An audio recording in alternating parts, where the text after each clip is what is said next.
This is what prokaryotic DNA looks like in the cell, and during replication, a part of it looks almost swollen. That swollen segment is redrawn over here, a little bigger. This red line, along with these two blue boxes, denote the origin of replication. The purpose of that is to let the DNA to know where to separate and also be the midpoint for DNA replication. That's because DNA is replicated bidirectionally, as denoted by these two poorly drawn arrows. That means both sides of the circular DNA are replicated at the same time. Now, DNA is read 3' to 5'. That's 3' to 5' for the top strand and 3' to 5' for the bottom strand. Nucleotides are added for the complementary strand, 5' to 3'. But because the new strand is complementary, that's the same direction. That's 5' to 3', and for the bottom strand, that's 5' to 3'. Now, we know that the leading strand right here goes 5' to 3', and that makes sense. That's exactly how it's supposed to work.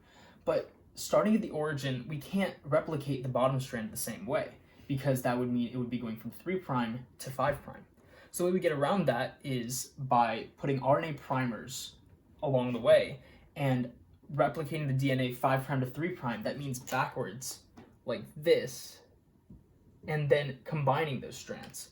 Those strands are lagging strands at the bottom, and these are leading strands. This new strand on top is considered the leading strand, and this new strand that will be created at the bottom is called the lagging strand. It's called the leading strand here because there are no breaks, and the lagging strand for the opposite reason. Now, before these fragments are combined to create the lagging strand, each one is called an Okazaki fragment. The Okazaki fragments are combined with the help of DNA ligase. DNA ligase combines the two fragments by synthesizing a phosphodiester bond. This is what the complete product looks like. This is DNA helicase, and it unwinds the DNA double helix so that we can begin the process of replication. As the DNA strands separate, the DNA compensates and often supercoils, which results in tension in front of the helicase. This is relieved by the enzyme gyrase. Single-strand binding proteins, which are marked by the Z's, are binding to single-stranded DNA to prevent it from folding on itself, like this, and forming what's called a hairpin. DNA polymerase III adds nucleotides and actually builds the complementary strand, but it doesn't know where to start.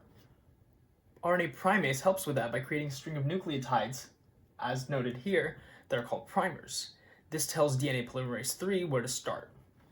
DNA polymerase I removes the RNA primer, like this, and replaces it with DNA. This right here shows a strand in which that's already done.